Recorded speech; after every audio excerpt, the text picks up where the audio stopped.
ओम शांति।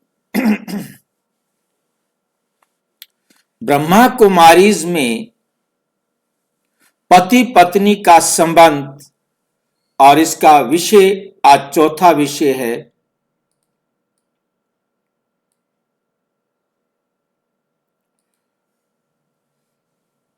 सतयुग में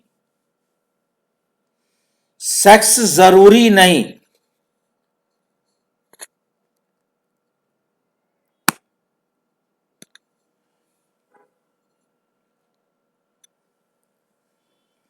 तो बहन भाई तो बहन से विवाह क्यों नहीं हो सकता?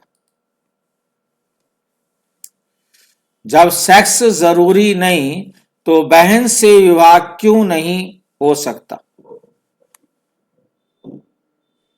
सतयुग में सेक्स तो जरूरी है नहीं, प्रश्न ये पूछा गया है तो फिर बहन से विवाह क्यों नहीं हो सकता? अगर सतयुग में सेक्स जरूरी नहीं तो बहन से विवाह क्यों नहीं हुआ या हो सकता? देवी देवताओं की विवाह व्यवस्था का रहस्य, आज का हमारा जो समझने के लिए पॉइंट है, बात है, वो ये है कि देवी देवताओं की विवाह व्यवस्था का रहस्य, किस आधार पर उनका विवाह होता है। विवाह व्यवस्था का रहस्य।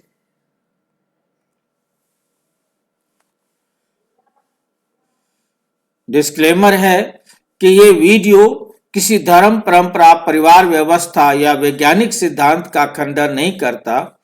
प्रस्तुत विषय ब्रह्मा कुमारी ईश्वरीय विश्वविद्यालय की मूल्य शिक्षाओं पर आधारित एक आध्यात्मिक एवं दार्शनिक व्याख्या है। यहाँ विवाह, भाई बहन और पवित्रता आदि शब्द आत्मिक चेतना और युग व्यवस्था के संदर्भ में समझाए गए हैं। दर्शक इसे ज्ञान के रूप में ग्रहण करें, सामाजिक या शारीरिक दृष्टि से आरोप ना लगाएं।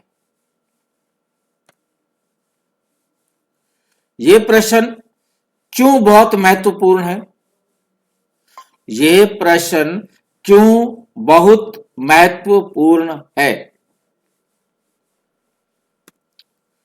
अक्सर लोग कहते हैं अगर सतयुग में सेक्स ही नहीं था तो फिर विवाह क्यों? और अगर विवाह था तो बहन से क्यों नहीं, दूसरे परिवार की लड़की से क्यों? अलग अलग हर एक व्यक्ति के अपने विचार रहते हैं, वो अपनी बुद्धि से सोचता है और उसी हिसाब से वो प्रश्न भी पूछता है।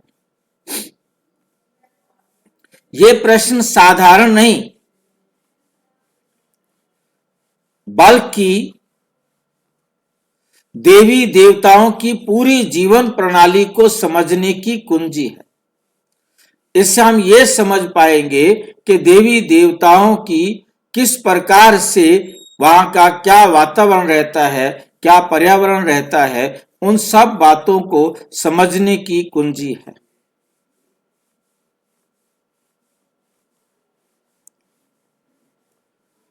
नंबर 2, सबसे पहली भूल, विवाह को केवल सेक्स से जोड़ दिया। दुनिया यह समझती है शादी का मतलब है सेक्स।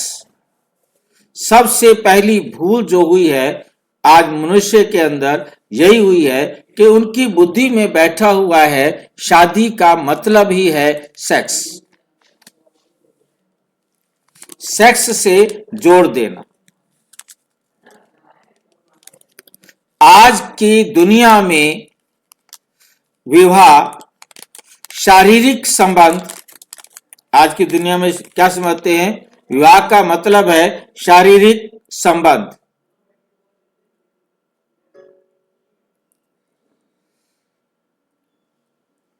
विवाह का मतलब है वंश चलाना।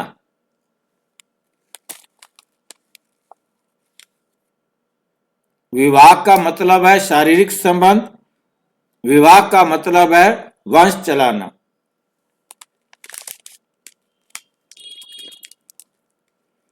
और क्या समझते हैं विवाह का मतलब?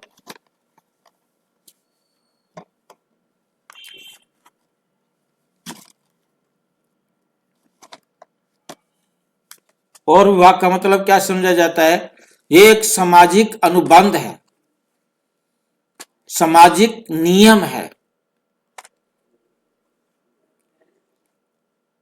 समाज की व्यवस्था है, ये एग्रीमेंट है समाज के बीच में।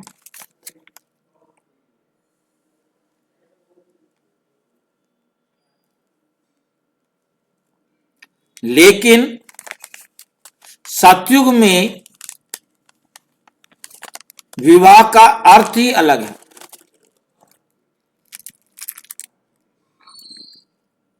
सतयुग में विवाह का अर्थ ही अलग होता है। यहां तो अपनी तरफ से लगाते हैं, जो भी सोचते हैं अपने आज के हिसाब से।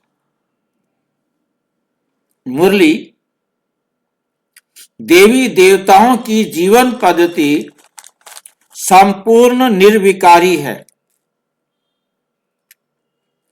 संपूर्ण क्या है? निर्विकारी। विकार है ही नहीं उनके पास, वो विकारों को जानते ही नहीं। विकार होता ही क्या है उन्हें ये मालूम ही नहीं।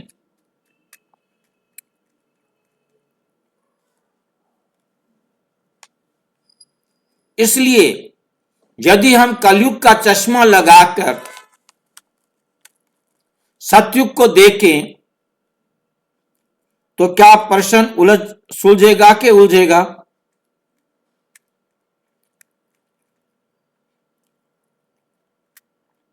चश्मा पहन ले कलयुग वाला और देखना शुरू करे सतयुग को, तो कैसे देखेंगे? ऑटोमेटिक गलत हो जाएगा ना।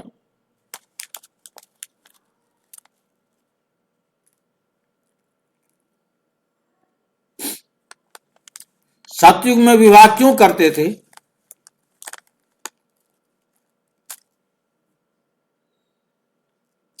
निर्विकारी थे तो फिर विवाह क्यों करते थे?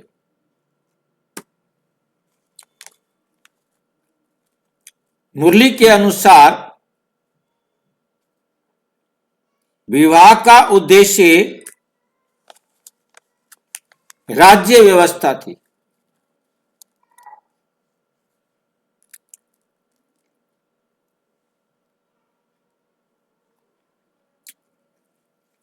सहयोगी जीवन,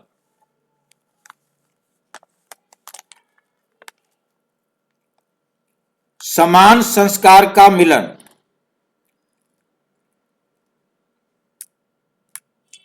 समान संस्कार का मिलन,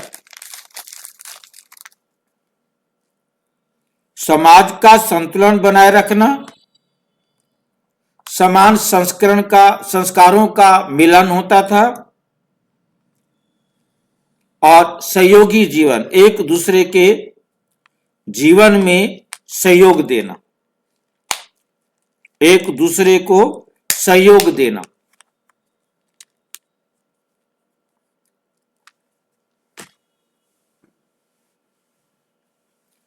अंतर समझ में आ रहा है?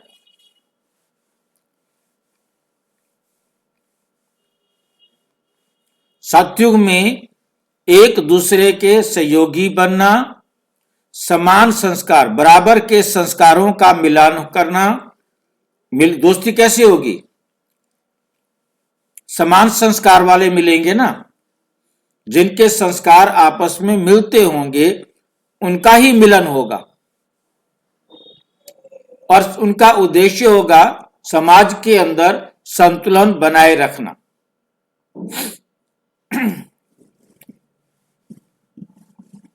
वहां संतान उत्पत्ति का उद्देश्य सेक्स नहीं, संतान उत्पन्न करनी है समाज का संतुलन बनाने के लिए, एक दूसरे का सहयोग देने के लिए, और एक दूसरे के साथ समान संस्कारों का मिलन करने के लिए। ये भी बात हमें समझ लेनी चाहिए कि उन आत्माओं ने एक दूसरे के साथ जो कार्मिक अकाउंट बनाया है, अपने संस्कार बनाए हुए हैं, उन्हीं के आधार से तो उनका विवाह हुआ।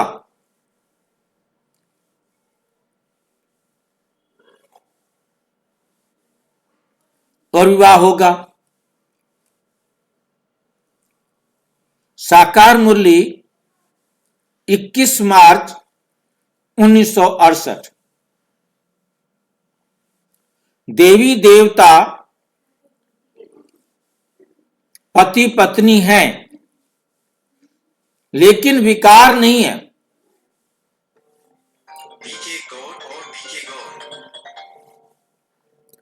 देवी देवता पति पत्नी हैं, लेकिन विकार नहीं है।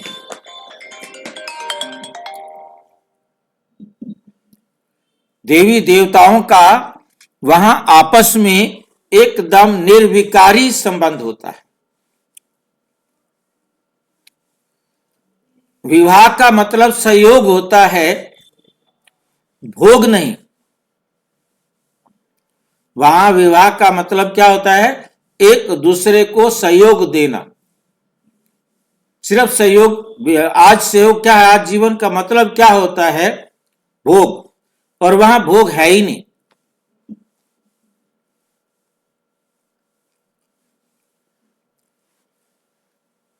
अब मुख्य प्रश्न,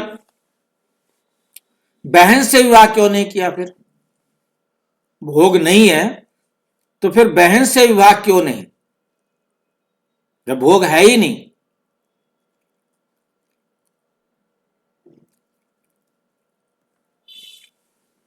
ये बहुत सूक्ष्म बात समझनी है।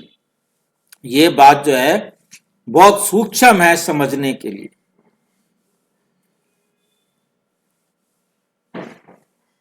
इस सूक्ष्म बात को बहुत ध्यान से समझना है। नंबर 1 कारण,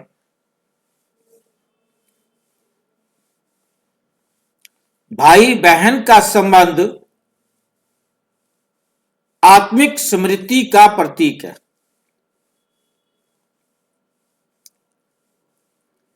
भाई बहन का संबंध क्या है?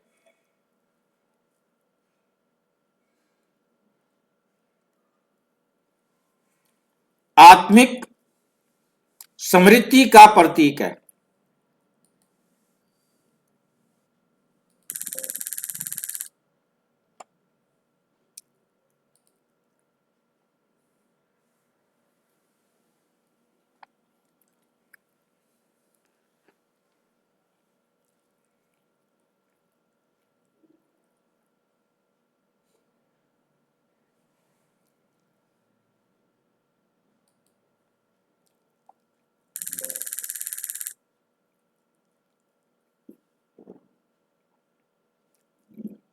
परम धाम में हम आत्माएं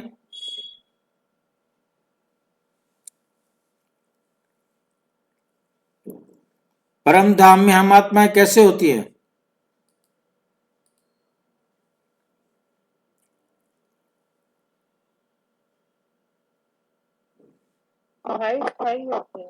हम आत्माएं ईश्वर की संतान आपस में भाई भाई हैं।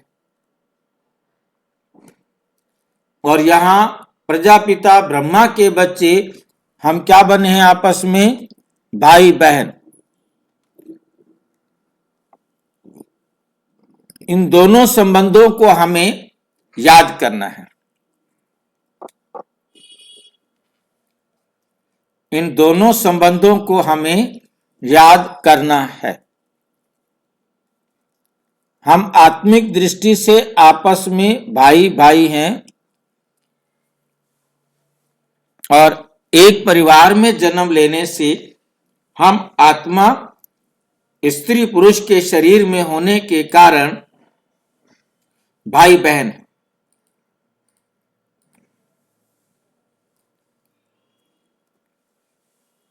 बीके ज्ञान कहता है कि आत्मा आत्मा भाई बहन, ये ध्यान से समझना है कि ये संबंध निर्लिप्तता और सम्मान का है। निर्लिप्तता, ये दो शब्द है, निर्लिप्तता और दूसरा है सम्मान। भाई बहन के प्रति जो एक सम्मान का भाव है, सम्मान का संबंध है, और दूसरा क्या है, निर्लिप्तता। वो लिप्त नहीं हो सकते, उनका आपस में नियम नहीं है कि वो लिप्त हों। ये संबंध निर्लिप्तता और सम्मान का है, एक दूसरे का सम्मान करने का है। साकार मुरली बाबा कैसे कहते हैं, 5 सितंबर 1970 को, तुम सब आत्माएं आपस में भाई भाई हो। भाई बहन का रिश्ता वैवाहिक भूमिका के लिए नहीं है। यहां एक शब्द जो नया आया है, भूमिका। भूमिका माना रोल, पार्ट बजाने के लिए। तो भाई बहन का रिश्ता भूमिका, वैवाहिक भूमिका के लिए नहीं होता, चाहे सेक्स हो या ना हो। इसमें सेक्स का कोई मतलब नहीं है। सतयुग में सेक्स होता नहीं, सेक्स हो या नहीं हो, मतलब भाई बहन का रिश्ता जो भूमिका है, जो रोल है, उसमें वैवाहिक रोल नहीं है। भाई बहन आपस में विवाह नहीं कर सकते। विवाह केवल शरीर का नहीं होता कि स्त्री है चलो विवाह करो। विवाह भूमिका का संबंध है, रोल से संबंध है। विवाह केवल शरीर का नहीं, भूमिका का संबंध है कि भूमिका, रोल है ये, बाकी कोई ये रिश्ता नहीं है। ये उनका पार्ट है, ये उनका रोल है, ये उनकी भूमिका है। सतयुग में हर आत्मा की पूर्व भूमिका तय है। सतयुग क्या, त्रेता क्या, द्वापर क्या, कलयुग क्या, चारों युगों में हर आत्मा की भूमिका तय है। उसने अपने रोल के मुताबिक ही अपना पार्ट बजाना है। वो अपने पार्ट को चेंज करना चाहे तो कोई भी चेंज नहीं कर सकता। कोई भी अपने रोल को चेंज करना चाहे तो अपने रोल को चेंज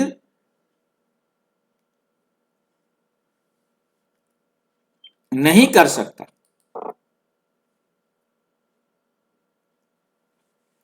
कौन राजा बनेगा, कौन रानी बनेगा, कौन सहयोगी बनेगा, ये ड्रामा नियोजित है।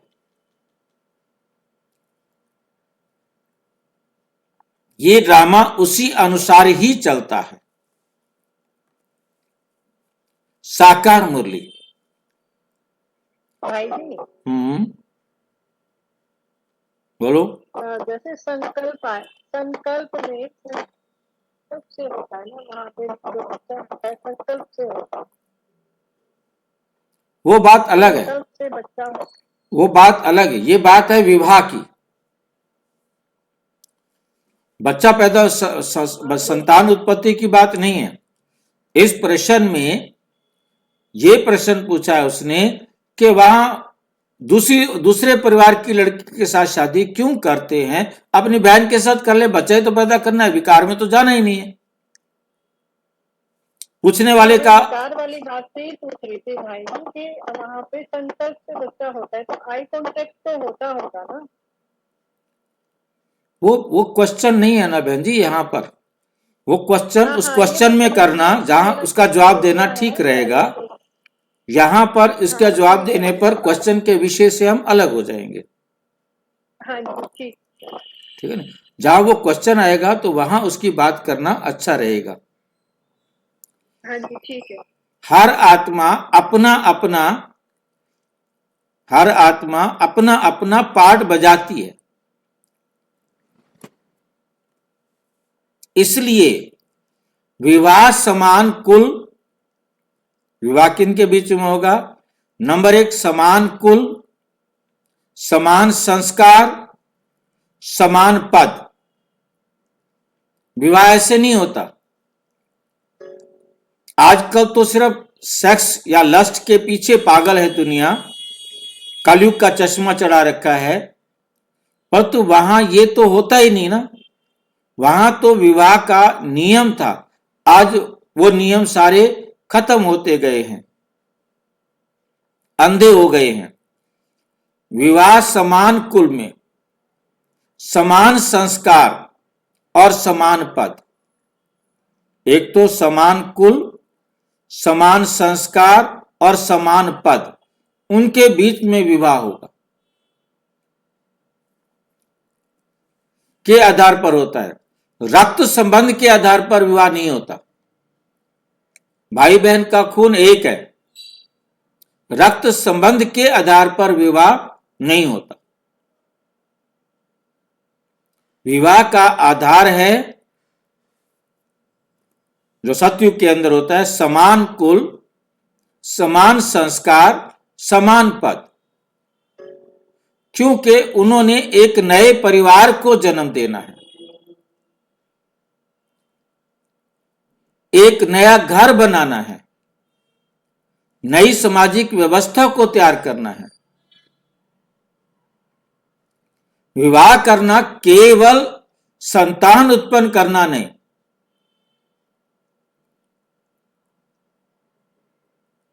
कलयुगी चश्मा नहीं है वहां पर, वहां विकार नहीं है।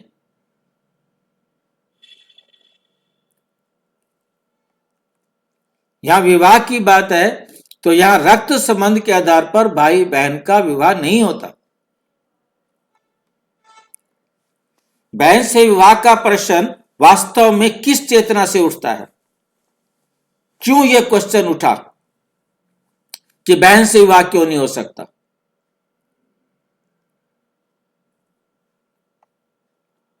भाई जी, हाँ जी, रक्त संबंध के बेस पर तो कलयुग में तो विवाह नहीं होता है। तो अभी हम वही कह रहे हैं ना कि जो अभी अभी आपको समझ में आएगा। अभी नेक्स्ट क्वेश्चन आ गया आपके पास कि प्रश्न उठता है जब हम देह बुद्धि में होते हैं, देह संबंध में होते हैं। देह संबंध में होने के कारण, देह के प्रभाव के कारण आज भाई बहन का रिश्ता भी खराब हो गया है। बाप बेटी का रिश्ता भी खराब हो गया है। यह देह संबंध के कारण क्वेश्चन उठा है, वरना क्वेश्चन उठने की जरूरत ही नहीं थी। जिसने भी यह प्रश्न पूछा है, क्यों पूछा है, उसके लिए जवाब है कि यह हम देह बुद्धि में होते हैं। हम सोचते हैं शरीर तो वही है, हम तो सिर्फ शरीर को देखते हैं। सेक्स और लस्ट जो है ना, ये एक कलयुग की देन है। सतयुग में सेक्स या लस्ट होता ही नहीं, वहां इसकी बात ही नहीं होती, क्योंकि वो निर्विकारी दुनिया है। आज भी जैसे आप कह रहे थे कि रक्त संबंध में विवाह नहीं होता, विवाह नहीं होता, परंतु सेक्स तो होता है ना।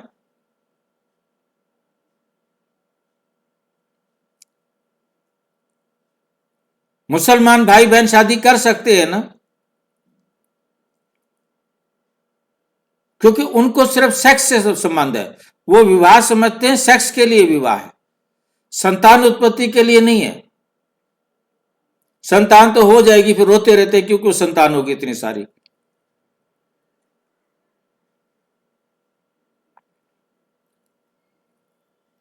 मेन आज शादी समझते हैं, सेक्स के लिए शादी की जाती है। शरीर तो वही है, लेकिन सतयुग में चेतना आत्म प्रधान होती है। सब अपने आप को आत्मा समझते हैं। पहचान भूमिका आधारित होती है, उनका रोल क्या है, भाई इस आत्मा का मेरे साथ क्या रोल है, उस रोल के आधार पर उनका संबंध बनता है। और रोल पहले से फिक्स है, रोल को आप फिक्स नहीं किया गया। भूमिका आधारित पहचान, भूमिका आधारित है। सतयुग में कभी भी विकार की भावना नहीं आएगी, क्योंकि रोल के साथ ही शादी होगी तो उनके साथ होगी जिसके साथ उसका रोल है। यदि हम आज भी देखें, शादी तो उसी के साथ होती है जिसके साथ उसका रोल है। कितने लड़कियां लड़के देखते हैं, कितने लड़के कितनी लड़कियां देखते हैं, कितना घूमते हैं, कितना फिरते हैं, उसके बाद शादी वहां होती है जहां उनका रोल है, जहां उनका एक दूसरे के साथ कार्मिक अकाउंट है। सेक्स अलग चीज है, विवाह अलग चीज है। विवाह हो गया उसके बाद भी सेक्स के संबंध जहां मर्जी बनाए, उनका पार्ट है ना उनका। परंतु यहां हमें समझना है कि विवाह सतयुग में विवाह होता है, वहां विकार नहीं होते। इसी को विकार कहा जाता है जो आज हम कलयुग में देखते हैं। वो विकार के कारण ही इस प्रकार के प्रश्न उठाते हैं। वहां मेरी बहन जैसा भाव ही नहीं उठता कि ये मेरी बहन है। बहन वाला भाव भी नहीं होता। यह आत्मा है, ठीक है, जैसा भाव ही नहीं उठता। जैसे आज हम समझते हैं, जैसा हम समझते हैं ये मेरी बहन है, ये मेरी बहन नहीं है, वहां ये भाव ही नहीं उठता। बस उनको पता है ये हमारा रक्त संबंध है, हमने इधर विवाह नहीं करना है और विवाह सामाजिक नियम के अनुसार हमने समान वाले के साथ करना है और उसी हिसाब से वो सामाजिक नियम के अनुसार वहां पर विवाह होता है। पर तो उनको विकार की तो कोई वो है ही नहीं। जब संतान चाहिए तब जाकर के अपना संकल्प करेंगे, योग बल से संतान पैदा करेंगे, वो ऑटोमेटिक होगी ड्रामानुसार। उन्हें इस प्रकार का ये नहीं है कि अब हमने शादी कर ली है, अब हमने बच्चों की लाइन लगानी है, नहीं। जी, हाँ जी, अगर वो आत्मिक स्थिति में रहेगा तो हमारा समान है या नहीं है ये भाव भी कैसे आएगा? क्या नहीं है? जो वहाँ शादी होता है, एक समान जो है उसके साथ शादी होता है, तो अगर वो भाव भी कैसे आएगा उनको, वो अगर आत्मिक स्थिति में रहेगा तो?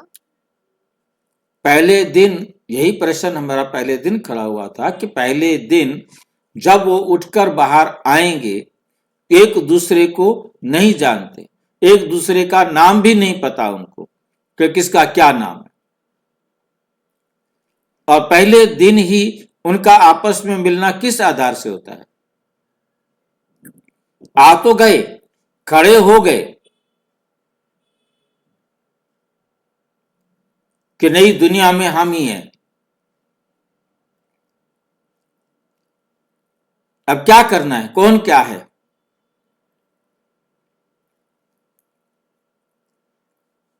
बेशक वो एक दूसरे का नाम नहीं जानते, परंतु दिल से एक दूसरे को पहचानते हैं।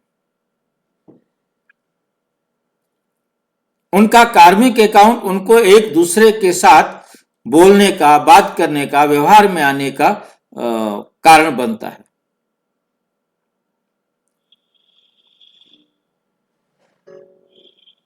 और हर एक का यही बताया ना कि उनका कार्मिक अकाउंट, उनके संस्कार पहले से बने हुए हैं, निश्चित है ना सबका पाठ, जो हर कल्प हूबहू रिपीट होता है। वो उसी पाठ के अनुसार मिलते हैं, उसी पाठ के अनुसार उनके विचार जागृत होते हैं, उसी पाठ के अनुसार वो एक दूसरे के संपर्क में आते हैं। पहले दिन तो कोई किसी का भाई नहीं होगा, कोई किसी का बाप नहीं होगा, कोई किसी की मां नहीं होगी, किसी का किसी के साथ कोई रिश्ता नहीं होगा फर्स्ट डे।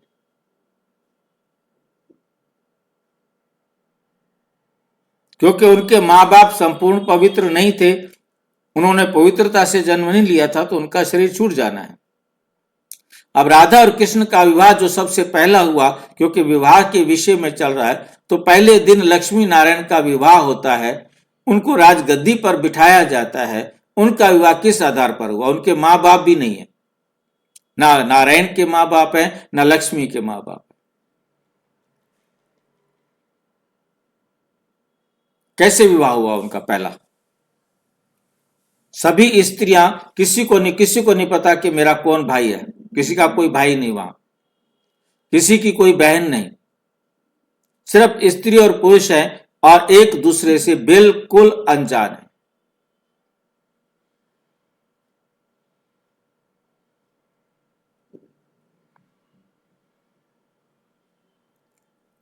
हुआ ना उनका विवाह, चुना गया ना राजा। किस आधार से चुना गया? क्योंकि उनका पार्ट पहले से डिसाइडेड था। उसी पार्ट के अनुसार वो एक दूसरे के संपर्क में आए, एक दूसरे के संबंध में आए और उनके परिवार बने और राजा चुना गया। बाकी कोई ऐसा नहीं था कि भाई ढोल बजाओ, पटाखे चलाओ, आतिशबाजी चलाओ, राजगद्दी पर बिठाओ, राजा को बिठाओ, पंडित को बुलाओ, तिलक लगाओ। No drama. वहां कोई ड्रामा वाली बात नहीं है। ये पाखंड की बात वहां पर नहीं होगी। भाई जी ड्रामा अनुसार अपने आप होते चला गया सब। बिल्कुल। आज यदि यहां पर मैं जिक्र नहीं करना चाहता था, परंतु ड्रामा अनुसार यदि कलयुग के अंदर देखें, उनका भी कोई ऐसा गलत कार्मिक अकाउंट बन गया है जो बाप बेटी भाई बहन के संबंध खराब हुए। ये कलयुग की जो उनके पतित जो अवस्था है, उसके कारण पिछले जन्मों में कहीं वो पाप कर्म करके आए हैं, जो अब उनको ऐसा संबंध किया, ऐसा संबंध हुआ। या मुस्लिम भाई बहन आपस में शादी कर लेते हैं।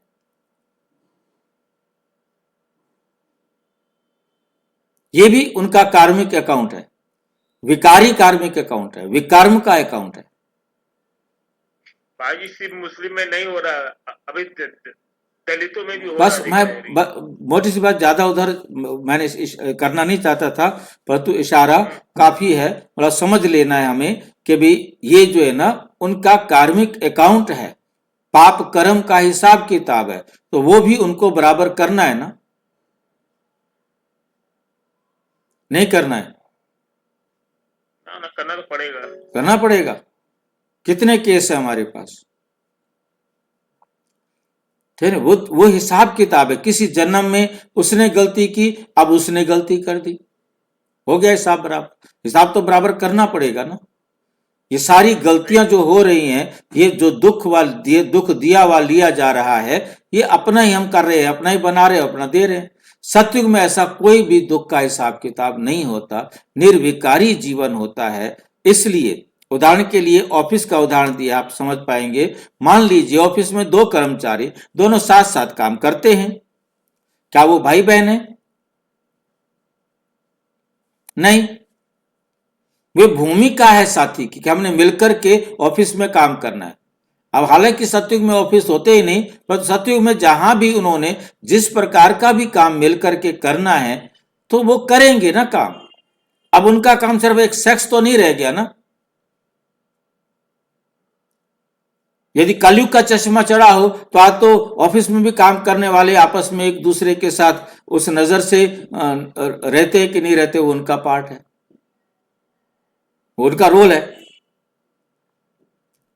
वो भूमिका के साथी है, रोल के साथी है कि रोल उनका इकट्ठे है। उन्होंने मिल करके कोई काम करना है तो करेंगे ऑफिस का काम, चाहे घर का काम हो, चाहे सामाजिक काम हो।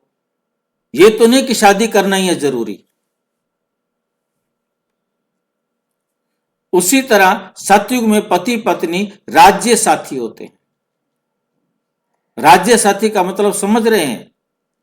वहां एक नियम होता है कि एक युगल होगा, बस हर एक युगल में होंगे, क्योंकि समाज की व्यवस्था को बनाए रखने के लिए यह जरूरी है कि स्त्री और पुरुष युगल रूप में हों, समान रूप में हों। विकार का कोई मतलब नहीं, मिल करके कार्य करें, सामाजिक कार्य को करें।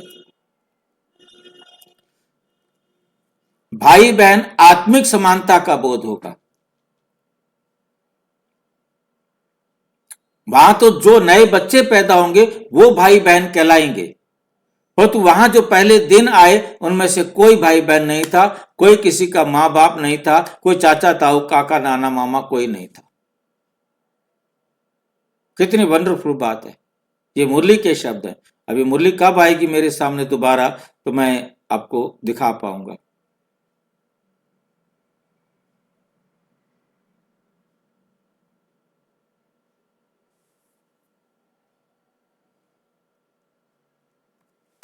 मुरली प्रमाण पवित्र संबंधों की सीमा।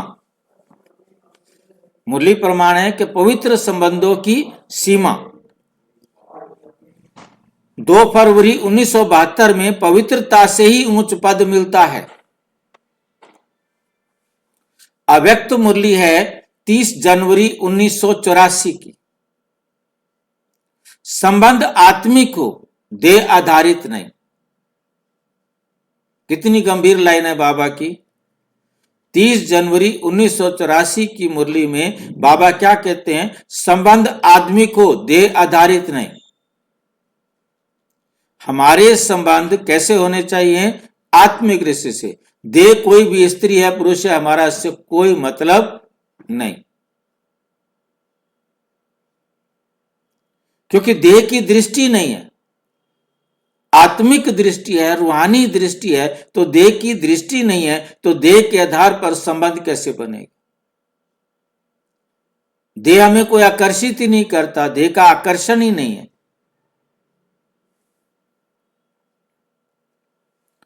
भाई बहन का रिश्ता आत्मिक समानता का प्रतीक है।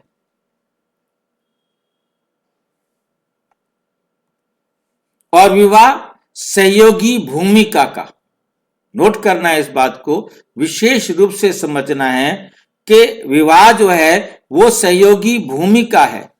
क्या हमने एक सामाजिक राजकीय रोल को बजाना है कि राजकीय नियम बना कि भी एक एक युगल होगा। सब युगल कैसे बने? कोई विकार के लिए नहीं। क्या मिल करके स्त्री पुरुष मिल करके इस सामाजिक कार्य को चलाएंगे, इस व्यवस्था को चलाएंगे।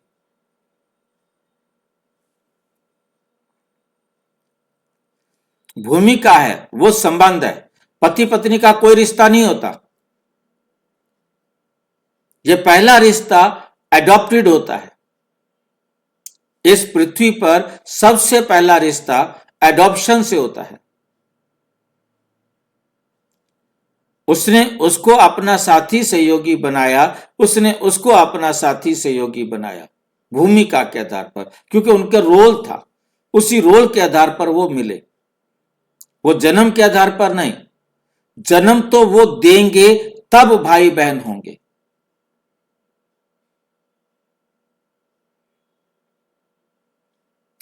अंतिम निष्कर्ष, प्रश्न का सीधा उत्तर, सतयुग में सेक्स जरूरी नहीं था,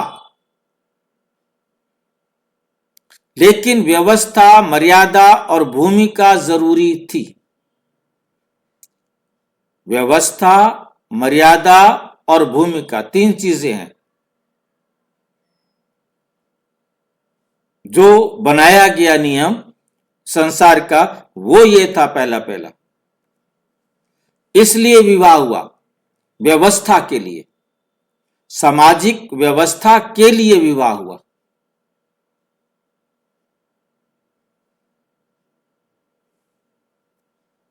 और पहला विवाह हुआ, उनके बच्चे हुए, तब जो है ना भाई बहन आए। तो भाई बहन के विवाह की व्यवस्था की बात ही नहीं आ सकती थी।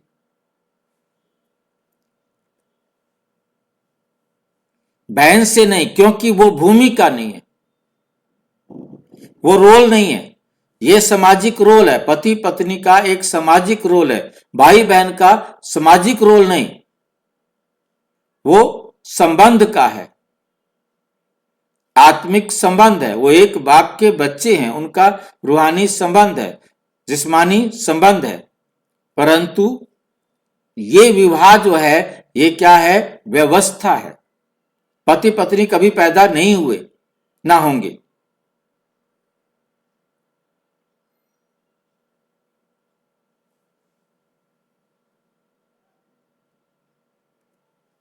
दूसरे परिवार से, क्योंकि ड्रामा नियोजित संगति है। दूसरे परिवार से लड़की होनी चाहिए क्योंकि ड्रामा नियोजित संगति है। नियोजित किया गया, निश्चित किया गया है, योजनाबद्ध किया गया है उसको। नियोजित का मतलब है योजनाबद्ध, एक नियम के बद्ध, नियम अनुसार संगति बनाई है कि ड्रामा में इस प्रकार से होगा। अंतिम पंक्ति, जहां देह नहीं वहां विकार नहीं। वहां सब अपने आप को आत्मा समझते हैं, देह समझते नहीं, इसलिए उनके पास विकार नहीं होते। यहां आत्मा अपने आप को देह समझ बैठी है और देह की गुलाम हो गई है, और देह के कारण ही ये सारे विकार हैं, इसलिए वहां विकार होता ही नहीं है। और जहां विकार नहीं, वहां संबंध मर्यादा से चलता है, वहां संबंध मर्यादा से चलता है। उनको ख्याल ही नहीं आता कि विकार क्या करे। समापन संदेश।